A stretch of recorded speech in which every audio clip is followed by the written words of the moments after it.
Et quand je me suis mariée, mon mari m'a interdit de fréquenter cette église. Il m'a appelé pour lui rejoindre à la frontière. Je fais 2 semaines dans une ville Chicapa, il est venu nous prendre, pour aller dans une autre ville. J'ai constaté que mon jus diminuait très vite. Je lui ai dit ça, mais lui, renie disant qu'il ne peut pas le voir, car il ne prie pas à l'église la parole de Dieu. Au bout de 7 mois, une guerre de Cambuena Sapu a vu jour. Ils ont brûlé la maison pendant que moi, et mon enfant étions à l'intérieur. Ils sont amenés dans une forêt pour nous tuer. Le jour J, ils ont ligoté mon mari à un arbre, et m'ont appelé en disant « Femme regarde », lorsque j'ai tourné ma tête, ils sont coupés la tête de mon mari avec une manchette. Dans toute leur détresse, ils n'ont pas été sans secours. Manchette, pour me couper à nouveau, subitement Prophète Condé a surgi pour l'attraper et l'a dit « Toi tu veux faire quoi ?» Ce que je vous dis ici, ce n'est pas un rêve le mensonge, c'est une histoire vraie. Par là, Vivez le témoignage vrai, lors du drame de Cambuena Sapu. En exclusivité sur les chaînes ci-dessous.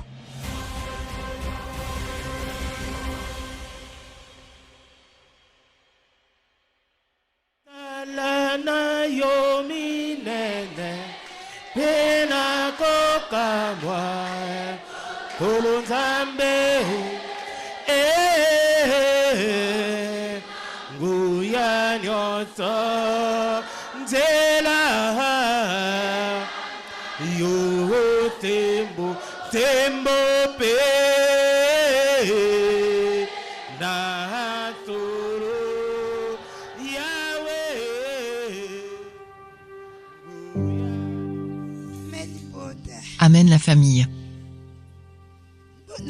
Comprenez-moi, ma voix est séchée. En tout cas vous les sœurs de l'église la parole de Dieu, si vous suivez toutes les instructions, vous ne souffrirez jamais.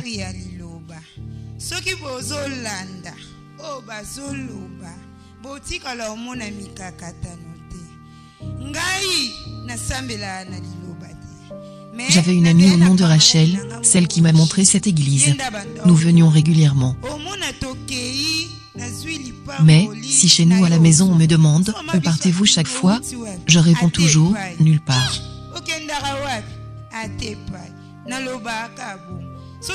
Si j'ai quelque chose comme la dîme ou l'offrande, je n'hésite pas à donner.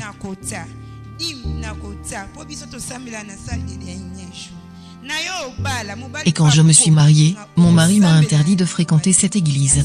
J'avais trouvé sa décision marrante. À ses absences j'étais une reine, je continuais d'y aller mais s'il est présent dans la maison, je ne pouvais pas bouger.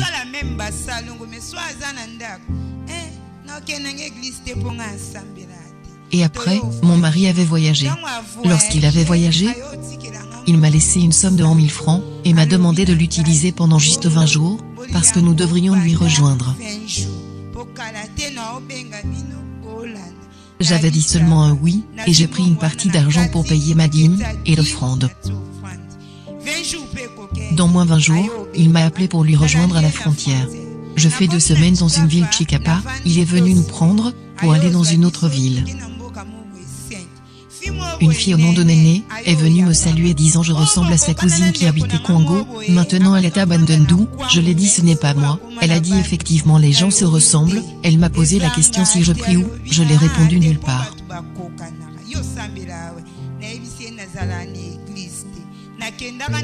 J'avais voyagé avec un bidon de 5 litres du jus révélé, lequel je buvais en petite quantité. Or, si je ne suis pas à la maison, mon mari en buvait aussi. J'ai constaté que mon jus diminuait très vite. Je lui ai dit ça, mais lui, renie disant qu'il ne peut pas le voir, car il ne prie pas à l'église la parole de Dieu. Au bout de 7 mois, une guerre de Cambuena Sapu a vu jour. Cette fille Néné me l'a informé un matin, je l'ai dit cette guerre ne me concerne pas. Je ne suis pas leur cobaye, car le Dieu du prophète Dominique Condé me protège. Elle n'avait pas fini la conversation, mon mari est venu me dire la même chose.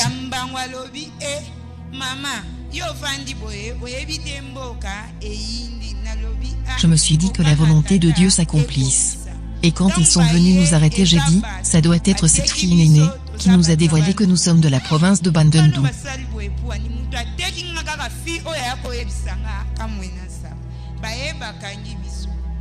Ils nous ont enfermés dans la maison.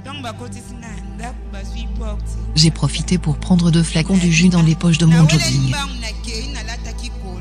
J'ai pris une photo du prophète Dominique Condé, comme chaînette pour mon enfant, et l'autre photo, je l'ai donnée à mon mari.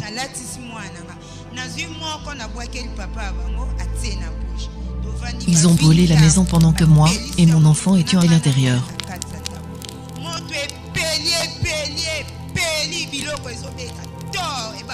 Nous les entendions dehors en train de rire que nous sommes morts par ce feu. Toute la maison était rendue en cendres sauf nous. Ils étaient surpris de nous trouver en vie.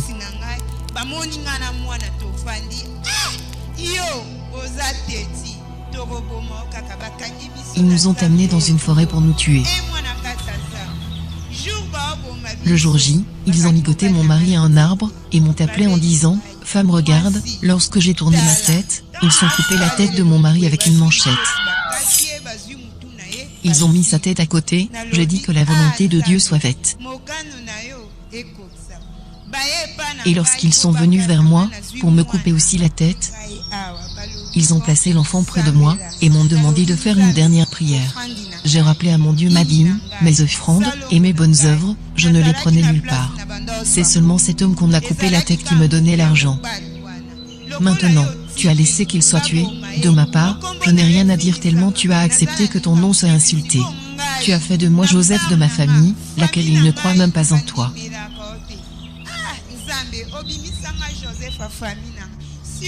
Maintenant l'homme qui me soutenait est mort, qui va m'aider à s'occuper de l'enfant? J'ai commencé à pleurer. Ils m'ont demandé si j'ai terminé, je leur ai dit non, attendez d'abord. J'ai dit mon Dieu, si réellement cette église, la parole de Dieu n'est pas la tienne, laisse que je meure. Mais si elle est la tienne, de vrai, fais quelque chose pour me sauver. L'un a pris la manchette pour me couper, le fil de lame s'est dévié, il a poussé un sourire moqueur, et m'a dit tu te prends pour qui? Il m'a tiré par le cou, la photo de prophète Condé j'ai portée est tombée, je lui ai dit tu vois cette personne sur la photo? Elle est intouchable, si tu oses, c'est ton problème. Soudainement il eut une discussion avec son ami, qui le disait si tu essaies de tuer quelqu'un et que ça ne tient pas, il faut laisser. Il a répondu cette femme ne manque pas les fétiches, je dois coûte que coûte la tuer. Ils m'ont séché si par hasard, j'aurais de gris-gris sur moi. Ils ne l'ont pas trouvé. Ils ont tenté de violer ma fille, j'ai rétorqué si vous essayez de faire nous allons tous mourir ici, je vous jure. Il a alors essayé de me frapper, son ami l'a aussitôt dit, si c'est comme ça je ne participerai pas à sa mort. Tu la seule. Parce que je vois en elle, je ne pourrai pas le faire, et il a pris poudre d'escampette. Ce que je vous dis ici, ce n'est pas un rêve, le mensonge, c'est une histoire vraie. Par rage il a levé sa manchette, pour me couper à nouveau, subitement prophète Condé, a surgi pour l'attraper et l'a dit, toi tu veux faire quoi? Il ne voyait pas le prophète, seulement arrêté dans la vide. Prophète m'a demandé de lui donner l'enfant. Mes frères, et seule la forêt d'où nous étions pour arriver à Chikapa il faudrait 4 jours de marche.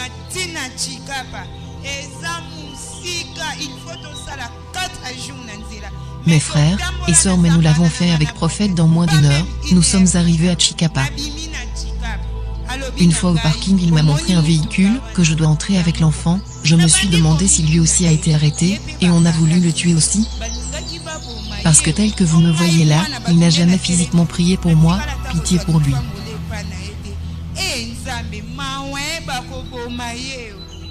Il a dit j'ai vu ce qui est en toi, ils ne vont pas me tuer.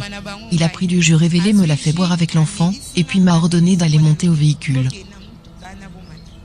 Une fois embarqué, je me suis dit je n'ai rien avec moi, comment je vais payer le ticket?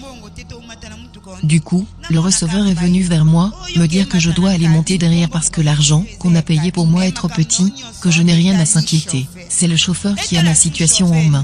J'étais un peu pessimiste, comment le chauffeur va s'occuper de moi? Directement lui-même le chauffeur est venu m'interpeller. Femme, la fille de Condé, monte. Je suis alors montée, et on est parti. Arrivé à la première barrière ils m'ont interdit de passer en disant je suis de Kamwena Sapu. C'était marrant, quand il disait que ce qu'il voit en moi une photo, je ne peux pas passer, que je suis une occultiste. J'ai dit ça n'engage que vous, en riant. Le chauffeur est descendu pour les payer afin que nous passions. La même chose s'est répétée à la 2e et 3e barrière, qui est frontalière à la ville de Kikvi. Le chauffeur a encore payé une caution de 50 000 francs. Je me suis dit d'où prendrait tout argent pour rembourser ses dépenses. Nous sommes débarqués à Kikvi, le chauffeur m'a remis une somme de 1000 francs me disant c'est le reste de ton argent. Va droitement à l'église la parole de Dieu, et raconte ceci à ceux qui tu y trouveras. Une fois à l'église, j'ai trouvé l'évangéliste José. Ils m'ont bien accueilli, nous avons parlé et m'a donné aux mains d'une sœur, au nom de Tantine. La nuit j'ai beaucoup pleuré. La sœur est venue me consoler, et me dire que je peux arrêter de pleurer. Elle n'est pas convaincue, mon mari est mort. Je lui ai répondu, ah, Tantine, sous mes propres yeux, ils sont coupés mon mari la tête. Elle m'a dit tu n'as pas la foi Dieu, je me taisais, car j'attendais à ce qu'il nous trouve de l'argent pour rentrer à Kinshasa. 2 jours passaient.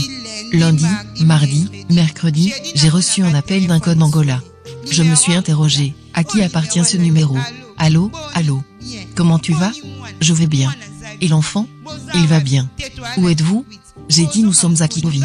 Vous allez rentrer quand? J'ai dit nous attendons l'argent de transport.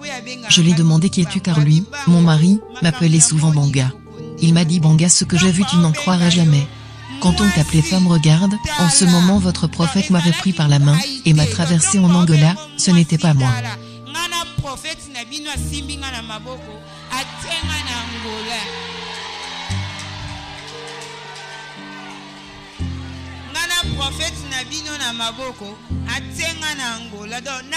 En ce moment où je fais cet appel, je suis en Angola dans l'une des provinces. Il m'avait remis même un téléphone. J'ai dit, il offre même les téléphones? Je ne sais pas qu'est-ce que je vais payer à Dieu pour ce qu'il a fait pour moi.